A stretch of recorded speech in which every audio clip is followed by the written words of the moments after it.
Gene Expression Part 2, Translation. Translation begins with a process called initiation. First step in initiation involves binding of the small ribosomal subunit near the start codon of the mRNA. The second step is the binding of an initiator tRNA to this complex. Notice that the initiator tRNA is charged or connected to a methionine amino acid, and it locates the start codon through base pairing with the tRNA's anticodon, a UAC sequence. Lastly, the large ribosomal subunit binds this complex and elongation is ready to begin. The next phase of translation is elongation. This phase involves the ribosome. The ribosome sequentially reads each of the codons of the mRNA and adds amino acids by processing charged tRNAs through first the acceptor site, the peptide bond site, and the exit sites of the ribosome. The reason why it is possible to indicate that the next incoming tRNA is charged with the amino acid glycine is because the codon number 4 is a GGU.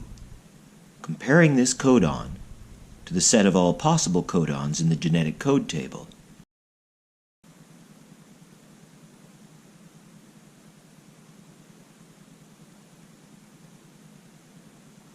this shows us that the codon specifies the addition of a glycine.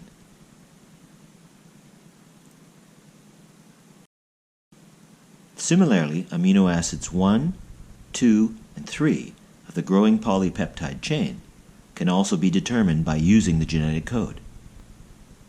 Amino acid 1 is a methionine, amino acid 2 is a proline, and amino acid 3 is an asparagine. The final stage of translation is termination. This phase involves the ribosome encountering any one of 3 stop codons. When this occurs, instead of binding a charged tRNA, the ribosome binds a protein called RF for releasing factor. This causes the ribosome to disengage from the mRNA and for the small and large subunits to separate. This next figure shows one of the ways you will be assessed on all of this material.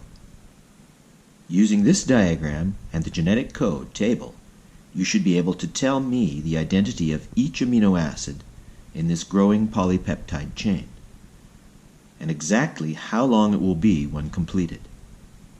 Your first assignment is to do just that by going to the discussion board where you will find a diagram like this one and answering the questions associated with it.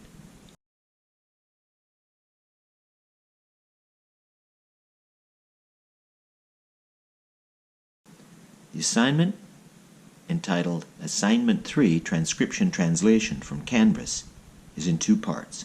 Notice that Part A is described as general practice. What this means is that there are less details to pay attention to.